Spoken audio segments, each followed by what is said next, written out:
अल्हम्दुलिल्लाह हज 2026 जो 27 मई को है, तो इससे मुताल्लिक बहुत सारी तैयारियां, पहले भी कैंप लगाए जा चुके हैं और उससे मुताल्लिक जानकारी दी गई थी पहले भी। लेकिन थोड़ा सा एक अहम पहलू ये था कि इस बार हज डिजिटल हो चुका है। अब डिजिटल के माने क्या हैं, डिजिटल का मतलब क्या है? देखिए क्या हो गया है कि आजकल बिना मोबाइल के, बिना इंटरनेट के कई चीज़ें असंभव हैं। अब इसमें हुआ ये है कि अल्हम्दुलिल्लाह हमारी जो गवर्नमेंट है, इसने एक ऐप बनाया है जिसका नाम है हज सुविधा ऐप। इस ऐप की खासियत ये है कि हाजी को उसका लगेज ढूंढने की ज़रूरत नहीं है। उस पर QR कोड लगेगा ताकि वो आसानी से अपने लगेज को ट्रैक कर सकें। अगर कोई बैग घूमता भी है तो वो अभी किस बिल्डिंग पर किस जगह रखा हुआ है उसकी पूरी ट्रेसिंग हो जाएगी। उसी हज सुविधा ऐप में पूरा मैप भी रहेगा।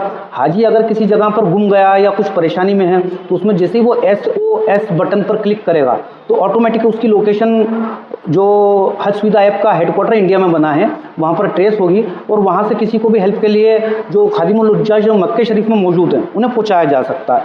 इसके अलावा हज सुविधा ऐप में स्टेट हज इंस्पेक्टर कौन है, बिल्डिंग नंबर क्या रहेगी, फ्लाइट डेट क्या है, डिपार्चर भी और रिटर्न भी, तो ये सारी चीज़ें डिजिटली हमें हज सुविधा ऐप में मिल रही हैं। तो इसलिए एक तो हज सुविधा ऐप के द्वारा, दूसरा जो सऊदी गवर्नमेंट है उसने नुसूक ऐप, जिसके द्वारा रियाजुल जन्ना में मदीना शरीफ के अंदर हम अपना स्लॉट बुक कर सकते हैं, उसकी बुकिंग ले सकते हैं, तो ये भी डिजिटली हमें करना पड़ेगा।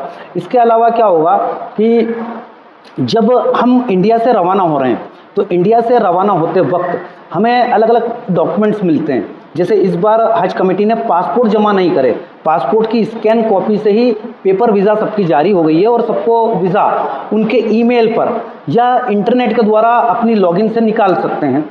तो अब ये भी उन्हें डिजिटली करना है, तो अब डिजिटली सबको अपनी वीज़ा डाउनलोड करनी है, डिजिटली सबको अपने लॉगिन के ऊपर अपनी कंफर्मेशन देखनी है कि सारी किस्तें जमा हुई हैं या नहीं हुई हैं। तो इस तरीके से ये सारी चीज़ें चेक करने के लिए थोड़ा सा डिजिटलाइजेशन की तरफ अब हाजियों को बढ़ना पड़ेगा। जिसको स्मार्टफोन चलाना नहीं आता उसको स्मार्टफोन चलाना भी सीखना पड़ेगा। साथ ही साथ जो अलग अलग ऐप हैं, जैसे हज सुविधा ऐप है, जैसे नुसूक ऐप है, या हज कमेटी की जो वेबसाइट है hajcommittee.gov.in, तो इसकी थोड़ी ऑपरेटिंग हमें आनी चाहिए। साथ ही साथ जैसे जब हज के जो अय्याम होंगे, हज के जो ख़ास दिन होंगे, उसमें जब हमारी कुर्बानी होती है हाजियों की, तो उसकी कंफर्मेशन, तो उसके लिए भी हज कमेटी की जानिब से और सऊदी हुकूमत की जानिब से जो हाजियों को कुर्बानी के टोकन दिए जाते हैं, उस टोकन पर भी QR कोड होगा और उसको भी उन्हें इंटरनेट के माध्यम से स्कैन कर और देखना पड़ेगा कि कुर्बानी एग्जीक्यूट हुई है या नहीं हुई है। तो इस तरीके से हमें थोड़ा सा एक चीज़ का खास ख्याल रखना है। जितने भी हाजी हैं, चाहे वो ज़ईफ़ हों, चाहे वो जवान हों, चाहे वो शहरी हों, चाहे वो ग्रामीण हों, इन सबको हज सुविधा ऐप चलाना आना चाहिए, इन सबको मोबाइल स्मार्टफोन चलाना आना चाहिए। साथ ही साथ स्मार्टफोन में इंटरनेट कैसे ऑन और ऑफ़ किया जाता है, ताकि ऐसा ना हो कि जो डाटा है इंटरनेट का वो बिना किसी काम के वेस्ट हो जाए और जब ज़रूरत पड़े तो पता चले हमारे पास डाटा ही नहीं है। तो जिस तरीके से वहाँ पर हज के 5 दिन में पानी बचा कर रखना है, इसी तरीके से हमें इंटरनेट का डेटा भी बचा कर रखना है, ताकि ज़रूरत पड़ने पर हम उस डाटा से अपनी इंफॉर्मेशन को एक्सेस कर सकें। अल्हम्दुलिल्लाह ये आज छठा प्रोग्राम था रतलाम के अंदर ही। इससे पहले रमज़ान के अंदर 3 प्रोग्राम किए जा चुके हैं, रमज़ान के पहले 2 किए जा चुके हैं, रमज़ान के बाद भी 1 किया था, तो ये 7वां हो गया। तो इंशाल्लाह ताला अभी लगभग सभी कंप्लीट हो गए हैं। और अब कल एक प्रोग्राम रतलाम में भी है जो कुरैशी मंडी शमसी मस्जिद में है, और मेरा एक प्रोग्राम कल इतवार के दिन ही 12 तारीख को जो है तो थानला में है।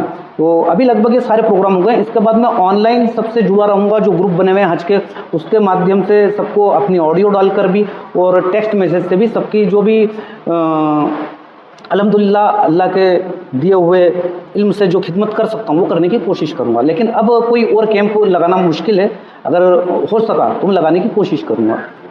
जी हाँ, मेरा जो व्हाट्सअप नंबर है और जो मेरा मेन नंबर भी वही है 9826251393। तो हाजियों के लिए ये है कि वो किसी भी टाइम, इवन नाइट में भी किसी भी टाइम, क्योंकि हमारे यहाँ और सऊदी में 2.5 घंटे का फ़र्क है, और जब हज के दिन चलेंगे तो उस टाइम उन्हें किसी भी टाइम तकलीफ़ आ सकती है। तो एनी हाउ किसी भी टाइम मुझे कॉल कर सकते हैं, या फिर अगर उनके पास वक्त है 5 या 8 घंटे का वक्त है तो वो ऑडियो मैसेज व्हाट्सएप पर छोड़ सकते हैं, मैं उनको उसी तरतीब से रिप्लाई कर दूँगा।